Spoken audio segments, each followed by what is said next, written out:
ಕೂಡುಗನ ಕೋಳಿ ನುಂಗಿದ್ದ ಎನ್ನುವಂತಹ ಒಂದು ಜಾನಪದ ಗೀತೆ ಇದೆ. ಅದು ಇಂತಹ ಭ್ರಷ್ಟರನ್ನ ನೋಡಿ ಹುಟ್ಟಿಕೊಂಡಿದೆ ಅಂತ ಅನ್ಸುತ್ತೆ.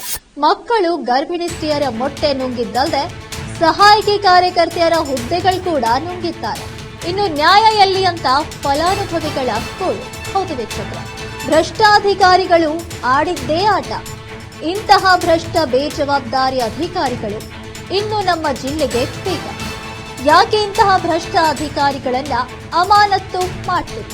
ಬೀದರ್ ಜಿಲ್ಲೆಯಲ್ಲಿ ಭ್ರಷ್ಟಾಚಾರದ ಭಂಡಾರವೇ ಎತ್ತು ಕಾಣ್ತಿದೆ. ಬರೀ ಸುಳ್ಳು ಆರೋಪ, ಪ್ರತ್ಯಾರೋಪ, ಬೇಜವಾಬ್ದಾರಿತನ. ಎಲ್ಲಾ ಪ್ರಶ್ನೆಗೆ ಉತ್ತರ ನನಗೆ ಗೊತ್ತಿಲ್ಲ. ಇದೀಗ ಇಲ್ಲಿ ಗೊತ್ತಿಲ್ಲ ಎನ್ನುವಂತಹ ಅಧಿಕಾರಿಗಳ ಕರ್ಮಕಾಂಡವೇ ಹೆಚ್ಚು. ಹೌದು ವೀಕ್ಷಕರೇ, ಮೊಟ್ಟೆಯ ವ್ಯವಹಾರ ನಿಲ್ಲುವ ಮಾತೇ ಇಲ್ಲ.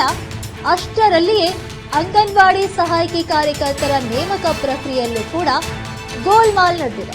ಹೌದು, ಬೆಕ್ಕು ಕಣ್ಣು ಮುಚ್ಚಿ ಹಾಲು ಕುಡಿದು ನನಗೆ ಯಾರೂ ನೋಡಿಲ್ಲ ಅಂತ ರಾಜಾರೋಷವಾಗಿ ಓಡಾಡುತ್ತೆ. ಇದಕ್ಕೆ ಬೆಸ್ಟ್ ಉದಾಹರಣೆ ಯಾರಪ್ಪ ಅಂದ್ರೆ ಮಹಿಳಾ ಮಕ್ಕಳ ಅಭಿವೃದ್ಧಿ ಕಲ್ಯಾಣ ಇಲಾಖೆ. ಮಹಿಳಾ ಮಕ್ಕಳ ಅಭಿವೃದ್ಧಿ ಕಲ್ಯಾಣ ಇಲಾಖೆ ಇನ್ನು ಇಲ್ಲಿನ ಅಧಿಕಾರಿಗಳ ಕಣ್ಣ ಮುಚ್ಚಾಲೆ ಆಟ. ಮಹಿಳಾ ಮಕ್ಕಳ ಅಭಿವೃದ್ಧಿ ಕಲ್ಯಾಣ ಬರೀ ನಾಮಫಲಕದಲ್ಲಿ ಮಾತ್ರ. ಫಲಾನುಭವಿಗಳಿಗೆ ಸಿಕ್ಕಿದ್ದು ಬರೀ ಕಂಗನ. ಅಬ್ಬಬ್ಬ, ಒಂದ ಎರಡ ದಿನ ಒಂದೊಂದಾಗಿ ರಹಸ್ಯಗಳು ಬಯಲಾಗ್ತಿವೆ. ಮೊಟ್ಟೆಯ ವ್ಯವಹಾರದ ಬಗ್ಗೆ ವಿಚಾರಿಸಕ್ಕೆ ಡಿಡಿ ಹತ್ರ ಹೋದ್ರೆ ಅಲ್ಲಿ ಕೆಬಿ ನ್ಯೂಸ್ಗೆ ದೊರೆತಿದ್ದು ಅಂಗನವಾಡಿ ಸಹಾಯಕಿ ಕಾರ್ಯಕರ್ತೆಯಲ್ಲಿನ ನೇಮಕ ಪ್ರಕ್ರಿಯೆ ದೊಡ್ಡ ಮಟ್ಟದ ಎಡವಟ್ಟು. ಹೌದು ವೀಕ್ಷಕರು, ಮೆರಿಟ್ ಆಧಾರದ ಮೇಲೆ ಆಯ್ಕೆ ಪ್ರಕ್ರಿಯೆ ಆಗಿಲ್ಲ. ಆಯ್ಕೆಯಾದಂತಹ ಅಭ್ಯರ್ಥಿಗಳು ಕೂಡ ಇಲ್ಲಿಯವರು ಅಲ್ಲ ಅಂತ ದಲಿತ ಸೇನೆ ಅವರು ಧ್ವನಿ ಎತ್ತಿದ್ದಾರೆ.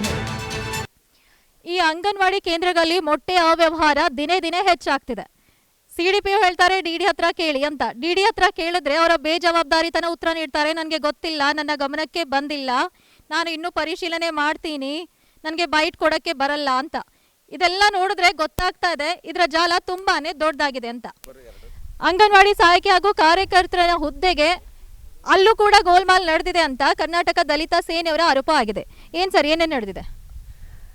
ಎಲ್ಲಿ ಪರ್ಸೆಂಟೇಜ್ ಅದ, ಯಾರು ಹುಡುಗಿರು ಓದಿನವ್ರ ಅವ್ರದ್ದು ಆಗಿಲ್ಲ ರೀ. ಎಲ್ಲಿ ಪರ್ಸೆಂಟೇಜ್ 90% ಅದ, 80% ಅದ, ಅಂಥ ಪರ್ಸೆಂಟೇಜ್ ಇದ್ದನವ್ರದ್ದು ಆಗಿಲ್ಲ. ಸಾಕಷ್ಟು ಮೆರಿಟ್ ಇದ್ರೂ ಕೂಡ ಮೆರಿಟ್ ಆಧಾರದ ಮೇಲೆ ಸೆಲೆಕ್ಷನ್ ಆಗಿಲ್ಲ, ಪರಿಗಣಿಸಿಲ್ಲ. ಕಡಿಮೆ ಇದ್ದವ್ರದ್ದಾಗ್ಯದ. ಇನ್ನೊಂದು, ಈಗ ನಮ್ಮದು ಮಕ್ಕಳು ಈಗ ನಾವು ಆಂಧ್ರ ಕೊಟ್ಟಿದ್ದೇವೆ ಅಂತ ಇಟ್ಕೊರಿ, ಅವರು ಡಾಕ್ಯುಮೆಂಟ್ಸ್ ಇಲ್ಲೇ ಇರ್ತವೆ 1 ವರ್ಷ ತನಕ. ಆ ಡಾಕ್ಯುಮೆಂಟ್ಸ್ ಅಲ್ಲೇ ಹಚ್ಬೇಕಾದ್ರೆ ನಾವು ಇಲ್ಲೇ ಹಚ್ಚಿ ನಮ್ಮ ಮಗಳು ಅಲ್ಲಿ ಕೊಟ್ಟರು ಇಲ್ಲೇ ಸೆಲೆಕ್ಷನ್ ಮಾಡಿದ್ದೆವು. ಏರಿಯಾ ಬಿಟ್ಟು ಏರಿಯಾ, ಒಂದು ಏರಿಯಾದಾಗ ಒಂದು 4 ಮಂದಿ ಹಾಕಿರಂದ್ರೆ ಇವ್ರು ಅಧಿಕಾರಿಗಳು ಬಂದು ಅಲ್ಲಿ ಪರಿಶೀಲನೆ ಮಾಡಬೇಕು. ಯಾರ ಮೆರಿಟ್ ಹೆಚ್ಚಿಗವ, ಕಡಿಮೆ ಯಾರ್ದವ, ವಾಸಿ ಯಾರ, ಅವ್ರು ಮಾಡಿ ಅದಕ್ಕೆ ಪರಿಶೀಲನೆ ಮಾಡಿ ಮರು ಆಯ್ಕೆ ಮಾಡಬೇಕು. ಅಧಿಕಾರಿಗಳ ಗಮನಕ್ಕೆ ತಂದಿದ್ದೀರಾ ತಾವು? ಈಗ ತಂದು ಆಲ್ರೆಡಿ ಡಿ ಸಿ ಮೇಡಮ್ ಅವ್ರಿಗೆ ಕೊಟ್ಟಿದ್ದೆವು. ಅವರು ಡಿ ಸಿ ಮೇಡಮ್ ಅವ್ರು ಇವ್ರಿಗೆ ಬರ್ದಾರ ಈಗ ಆಲ್ರೆಡಿ. ಇವ್ರು ಅಧಿಕಾರಿಗಳು ಏನಂತಾರೆ ಮತ್ತೆ ಕೇಳಿದ್ರೆ? ಇಲ್ಲ, ಈಗ ಕೇಳಿದೇವ್ರಿ ಮೇಡಮ್. ಒಳಗೆ ನಾವು ಮ್ಯಾಲ ಏನೋ ಉಸ್ತುವಾರಿ ಮಿನಿಸ್ಟರ್ ಮ್ಯಾಲಿನ ಲೆವೆಲ್ ಹಾಕಂದ್ರೆ ಮ್ಯಾಲಿನ ಲೆವೆಲ್ ಕಳಿಸಿದೆವು. ಯಾವಾಗ ಬರ್ತಾವೆ ಅವಾಗ ತಾನೇ ವೇಟ್ ಮಾಡ್ರಿ, ನೀವು ಗೋದಲಾಗ್ಯದ ಅಂತ ಅಂದಾರಂತ್ರಿ ಅವ್ರು ಭೀ. ಈಗ ನಾವು ಅದು ಕಂಪ್ಲೀಟ್ ನಾವೇನು ಹಾಕಿ ಕೊಟ್ಟಿದ್ದೇವೆ, ಅದು ಪೂರ ರದ್ದುಗೊಳಿಸಿ ಮರು ಆಯ್ಕೆ ಆಗಬೇಕ್ರಿ, ನಮ್ದು ಕೋರಿಕೆ. ಈಗ ಸಹಾಯಕಿ ಕಾರ್ಯಕರ್ತರ ಹುದ್ದೆಯಲ್ಲಿ ಕೂಡ ಅವ್ಯವಹಾರ ನಡೆದ್ರೆ ಮೆರಿಟ್ ಆಧಾರದ ಮೇಲೆ ಆಯ್ಕೆಯನ್ನ ಮಾಡಿಲ್ಲ, ಅದು ಕಂಪ್ಲೀಟ್ ಆಗಿ ರದ್ದು ಮಾಡಬೇಕು ಅಂತ ದಲಿತ ಸೇನೆಯವರು ಈಗ ಮನವಿಯನ್ನ ಮಾಡ್ತಿದ್ದಾರೆ. ಧನರಾಜ್ ಕೊಳರ್ಕೆ, ಕನ್ನಡ ದಲಿತ ಸೇನೆ ಜಿಲ್ಲಾಧ್ಯಕ್ಷರು. ನಾನು ಬಸವರಾಜ ಬೀದರ್ ದಲಿತ ಸೇನೆಯ ಕಾರ್ಯಕರ್ತನ ಕೆಲಸ ನಿರ್ವಹಿಸ್ತಾ ಇದ್ದೇನೆ. ಇಲ್ಲಿ ಆಗತಂಥ ಅಂಗನವಾಡಿ ಕಾರ್ಯಕರ್ತೆ ಮತ್ತು ಸಹಾಯಕರ ಹುದ್ದೆಗೆ ತಾತ್ಕಾಲಿಕ ಆಯ್ಕೆ ಪಟ್ಟಿ ಪ್ರಕಟಣೆ ಮಾಡಿದ್ದಾರೆ. ಅದು ಸದ್ಯಕ್ಕೆ ಗೊಂದಲದ ಗೂಡಾಗಿದೆ. ಯಾರು ಫಲಾನುಭವಿಗಳು ಯಾರು ಅರ್ಜಿ ಸಲ್ಲಿಸಿದ್ದಾರೆ ಅವರು ಆ ಓಣಿಯವರಲ್ಲ, ವಾರ್ಡದವರಲ್ಲ ಕೂದ್ರ ಆಂಧ್ರ ಪ್ರದೇಶ, ಮಹಾರಾಷ್ಟ್ರ ಅಂಥದ್ದವ್ರು ಮದುವೆ ಮಾಡಿಕೊಟ್ರು ಕೂಡ ಮಕ್ಕಳು ತಂದು ಇಲ್ಲಿ ಅರ್ಜಿ ಹಾಕಿ ಸೆಲೆಕ್ಷನ್ ಮಾಡಿದ್ದಾರೆ. ಅದರ ಬಗ್ಗೆ ನಾವು ದಲಿತ ಸೇನೆ ಪರವಾಗಿ ಅರ್ಜಿ ಕೊಟ್ಟಿದ್ದೀವಿ. ಜಿಲ್ಲಾಧಿಕಾರಿಯವರು ಡಿ ಡಿ ಅವರಿಗೆ ಫಾರ್ವರ್ಡ್ ಮಾಡಿದ್ದಾರೆ. ನಮ್ಮದು ಏನಿದೆ ದಲಿತ ಸೇನೆ ಪರವಾಗಿ, ಸಂಘಟನೆ ಪರವಾಗಿ ಅದು ಕಂಪ್ಲೀಟಾಗಿ ಗೊಂದಲ ಗೂಡಾಗಿಬಿಟ್ಟಿದೆ. ಈ ಕಂಪ್ಯೂಟರ್ ಅರ್ಜಿಯನ್ನು ರದ್ದುಪಡಿಸಿ ಇನ್ನೊಂದು ಸಲ ಅರ್ಜಿ ಕರೆದು ಯಾರು ಫಲಾನುಭವಿಗಳು ಅದಕ್ಕೆ ಯೋಗ್ಯ ಇದ್ದಾರೋ ಅಂಥವ್ರನ್ನ ಆಯ್ಕೆ ಮಾಡ್ಬೇಕಂತೇಳಿ ಕೇಳ್ಕೊಳ್ತೇವೆ. ಇಲ್ಲವಾದಲ್ಲಿ ನಾವು ಇಂದು ಅಥವಾ ನಾಳೆ ಉಗ್ರವಾದ ಹೋರಾಟ ಮಾಡಿ ಒಂದು ರ್ಯಾಲಿ ಮುಖಾಂತರ ಮತ್ತೆ ನಾವು ಮುಖ್ಯಮಂತ್ರಿಗೆ ಮನವಿ ಸಲ್ಲಿಸ್ತಾ ಇದ್ದೇವೆ. ಮುಂದೆ ಬರೋ ದಿನಗಳಲ್ಲಿ 9ನೇ ಡಿಸೆಂಬರ್ಗೆ ಅಧಿವೇಶನ ಇದೆ, ಅಲ್ಲಿ ಕೂಡ ಈ ವಿಷಯ ನಾವು ಪ್ರಸ್ತಾವನೆ ಮಾಡ್ತೀವಿ. ವಿಡಿಯೋ ಜರ್ನಲಿಸ್ಟ್ ಮಹೇಶ್ ಜೊತೆ ನಾನು ಪೂಜಾ, ಕೆಪಿ ನ್ಯೂಸ್ 24/7 ಬೀದರ್. ಅಧಿಕಾರಿಗಳ ದಾಹ ತೀರೋದಾದ್ರೂ ಯಾವಾಗ? ಬಡವರಿಗೆ ಅಂತ ಸರ್ಕಾರ ನೀಡ್ತಿರುವಂತಹ ಸವಲತ್ತುಗಳು ಫಲಾನುಭವಿಗಳಿಗೆ ಸಿಗುವುದಾದ್ರೂ ಯಾವಾಗ?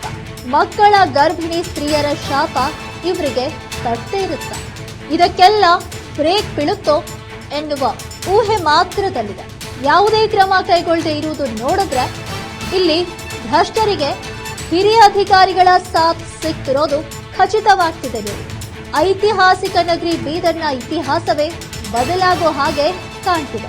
ಕೆಪಿ ನ್ಯೂಸ್ ಕ್ಯಾಮರಾಮ್ಯಾನ್ ಮಹೇಶ್ ಟಿಗ್ಗೆ ಜೊತೆ ಸಿದ್ದೇಶ್ವರ್ ಹಚ್ನಾಳೆ, ಪೂಜಾ ಎಸ್ಪಿ ವರದಿ.